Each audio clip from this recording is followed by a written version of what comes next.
So we are still moving along in Genesis chapter 23. We are going to cover the entire chapter. Again, it is the first book of the Bible, Genesis.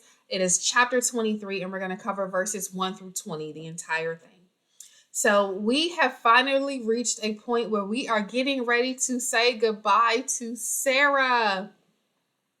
Sarah, it starts off, lived 127 years. Remember, she was 90 years old when her son was born, so her son is 37 years old when she passes.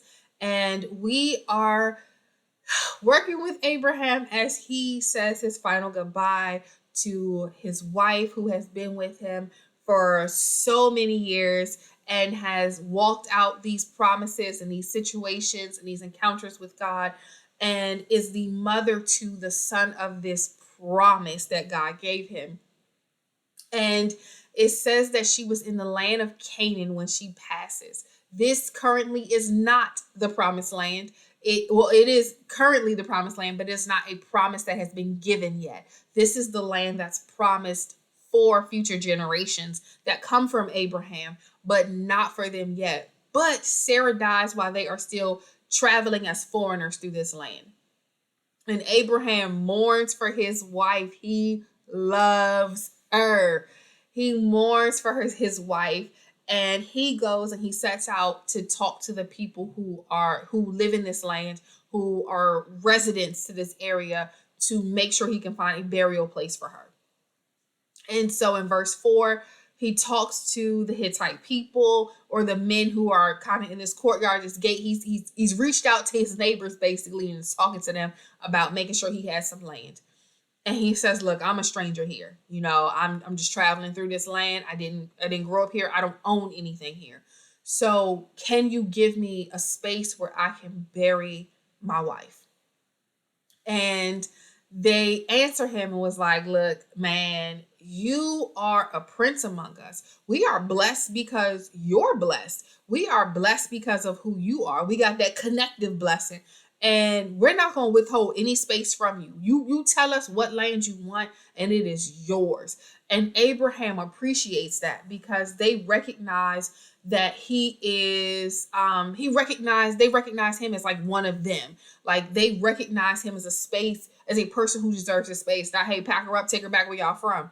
But that they value him, and they value his position there and what he has become for the people of this area.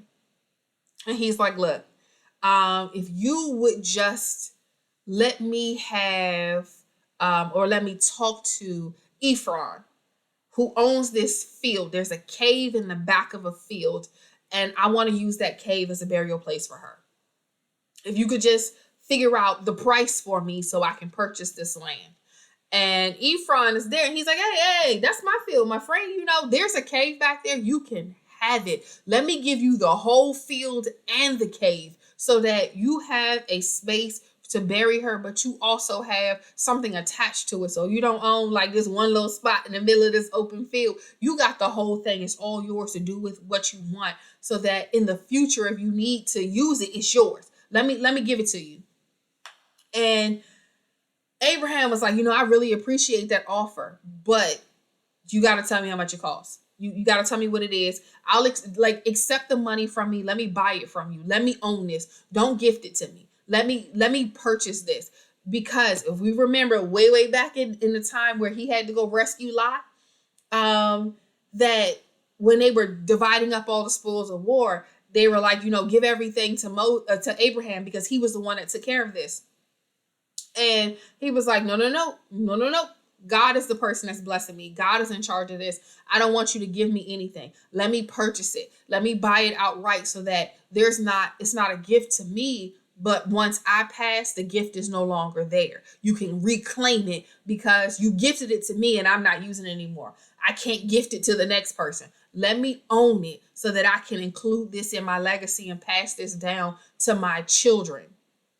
So he tells them like how much it is, and he's like, "Look, man, it's 400 shekels of silver. It's 400 shekels of silver. It's not even that much. Like, what's that between the two of us? Like, you're good for it. Like the blessing that I got just being connected to you is worth more than this. So like, what is that? And Abraham was like, cool. Don't even worry about it. 400 shekels of silver. I got you, friend. And he goes ahead and counts that out and gives it to him and was like, hey, I want, and he calls in, like they're sitting at a very public place holding this conversation.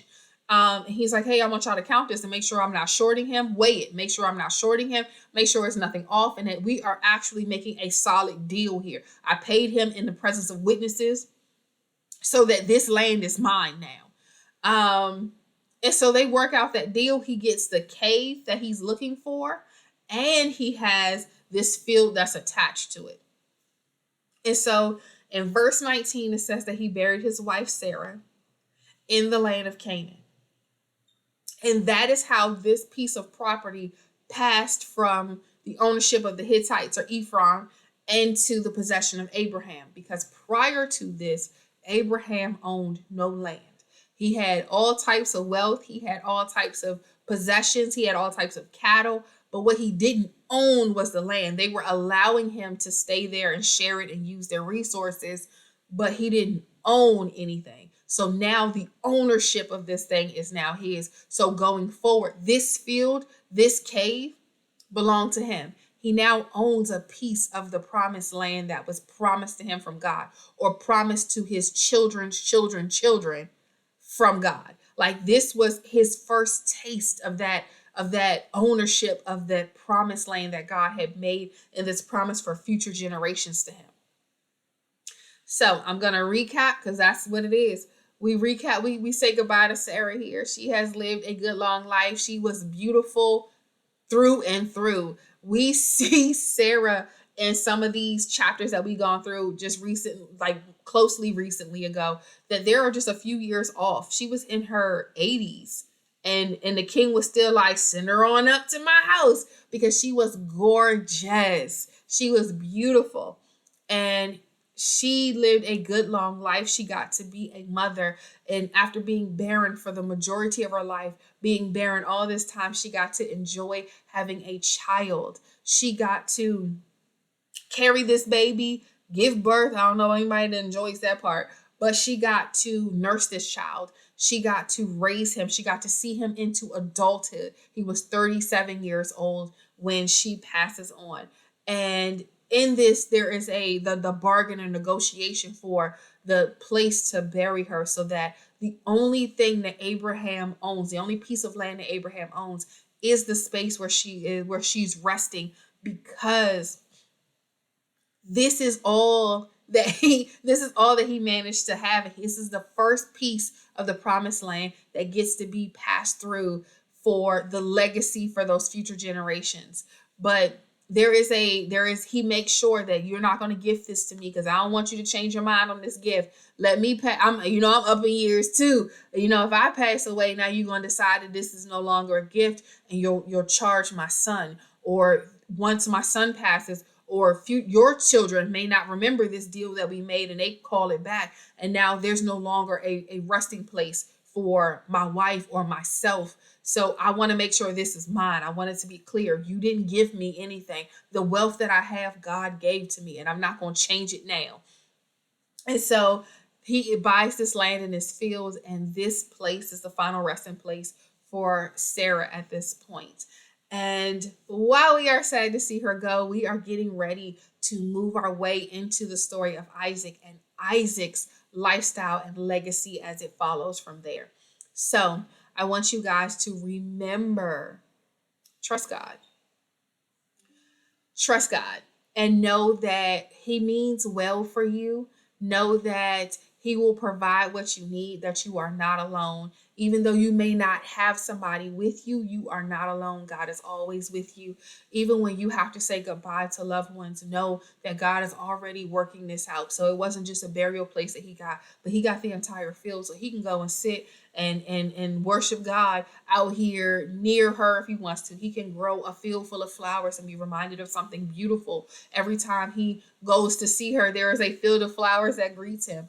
There is a space. There is still a promise. Even when it feels like the promise is taking a long time to be fulfilled, to stay in there and hold on to your belief and your faith and your hope that God is going to answer it.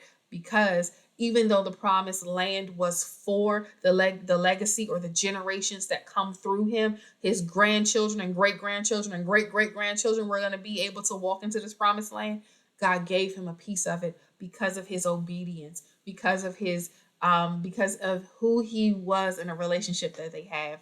So you guys keep trusting God, keep holding on to him, and look for the small taste of the promise that God gives you. You all be blessed.